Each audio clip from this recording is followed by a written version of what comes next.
Yo, what's going on, guys? Welcome back to my channel. Welcome to another video. Today I'm going to be making a different kind of video than what I usually make. I'm planning on making more videos like this soon, especially with my movie little reviews that I'm going to start doing soon. But today I want to go ahead and talk about Disney Plus TV shows and why I think they are not working.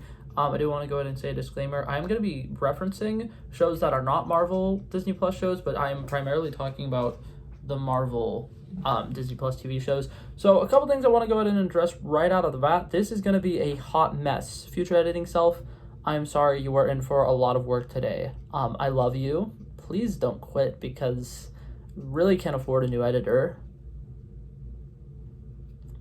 Yeah, he's not getting paid. Okay, I'm not proud of it either, but in my defense, I'm not getting paid. So how am I supposed to pay myself if, okay, hold up. I found 70 cents on my desk. You want it? I'll give it to you. You can have it, future editing self. It's on your desk still because I'm too lazy to move it. Anyways, so the reason this episode is going to be a mess, however, I want to go ahead and address. I started writing a little script for it, and my brain is all over the place, and I have so many different things that I want to rant about. So I think instead I'm just going to go ahead and start ranting, and my future editing self can compile it and make it look nice, because what's the point of practicing before recording when there's somebody who's going to edit it and they can suffer later, and that someone is still me, but it's okay. So today I am first going to start off by talking about the formatting of Disney Plus TV shows. The main reason why I have so many issues with Disney Plus TV shows, they are 6 episodes long, which in my opinion is either too short or too long depending on what story you're telling. Because here's the thing, it wouldn't be a problem if there are 3 acts in movies, right? There's act 1, act 2, act 3, the final act is like the big boom, whatever thing, right? Here's how you should be making it if you're going to be making a show that is 6 episodes long.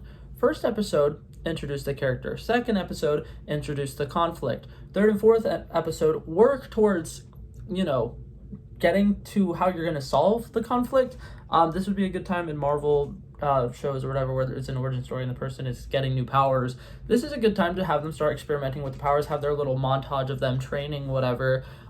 Maybe throw in a little bad guy in this first and in this third episode. You don't really have to, or this could be the first time they interact with the actual bad guy, which is another complaint that I have about it, but I'm going to get into in a second.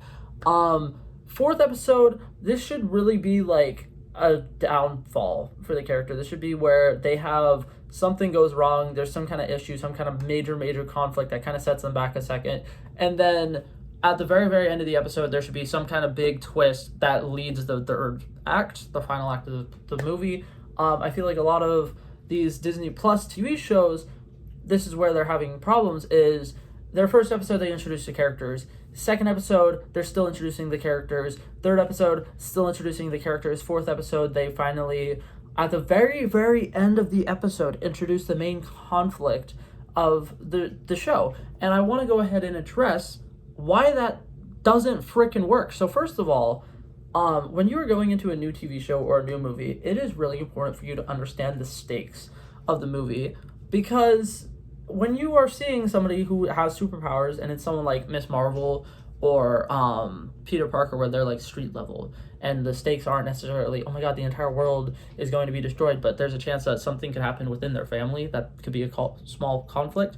That's good to know. Whereas if it's something where it's like Doctor Strange in the Multiverse of Madness and it's like, oh, we're risking an incursion happening and we're all gonna die, and it's gonna be a massive problem, it's good to know those stakes before going into it. That's why I want to go ahead and talk about Moon Knight.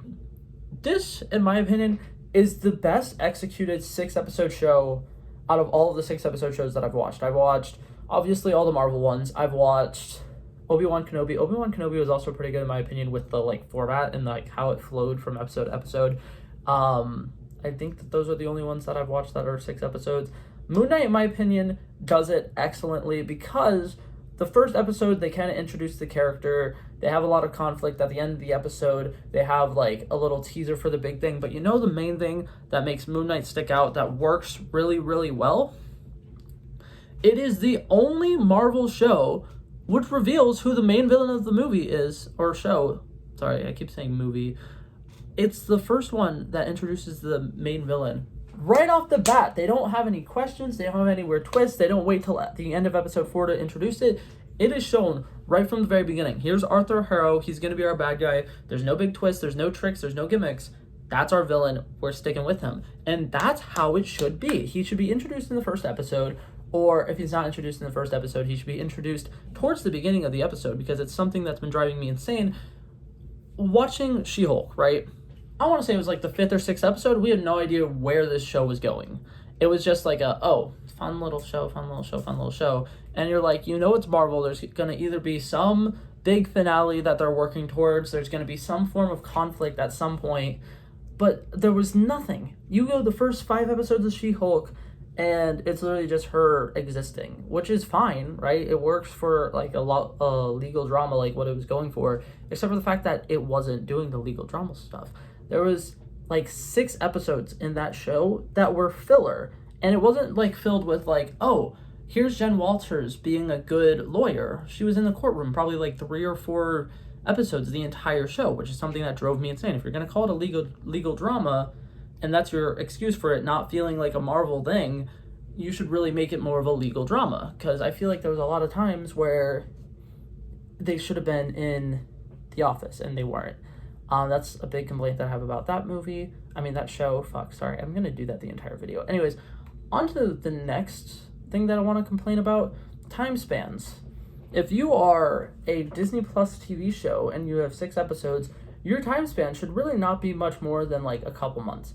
I don't think there are any, like when we're talking about Disney, if we're talking about Marvel specifically, I don't think there's any that really go past that. But there's been other shows like High School Musical, the series, where it takes place over like 5 months, but they never, like, in between episodes, they never have any like clear thing saying what date it is now or anything like that, or how much time has passed since the last episode, and it's something that's been driving me insane. Another thing, since I'm getting onto that topic, I am very, very annoyed of this. I cannot tell you how many shows it has happened with on Disney Plus specifically, but I know that I've seen it in She-Hulk. I think that I've seen it in Ms. Marvel. They've definitely had it in High School Musical, the series. If you are going to have a cliffhanger, and it's at the very end of an episode, if it's not at the end of the season, right? If it's at the end of an episode, and you have this big thing where you're like, oh my god, what's happening? The person is in trouble. Oh my god, how are they going to get out of this situation? Please, for the love of God, start the next episode with the conflict that was going on, or at least do something to show what happened shortly after, because it's something that's been driving me insane, because it's like, oh my god, this person's in a situation that they're not going to be able to get out of, and then like all of a sudden, oh, it's 3 weeks later and they're out of the situation, and you're like, I would have loved to seen how the fuck they got out of that situation. I feel like it would be more entertaining than half of the things that are in your TV shows and movies, and stop that, please. Anyways, that's pretty much my entire rant. I don't want to keep going on, but I just wanted to go ahead and say why I think that the 6-episode format on Disney Plus and Marvel TV shows is not working, and I just want to get that rant out here so that I could get it off my chest, because it's been driving me insane, because I used to have friends who I would talk to about these things, but since I moved, I haven't really had the time to like find people who watch these shows and I could talk to about it, so I'm gonna talk to you guys about it. So yeah, thank you guys so much for watching this video, guys. Thank you guys so much for bearing with me. I love you guys, and I'll see you guys in the next one. Peace out. Bow.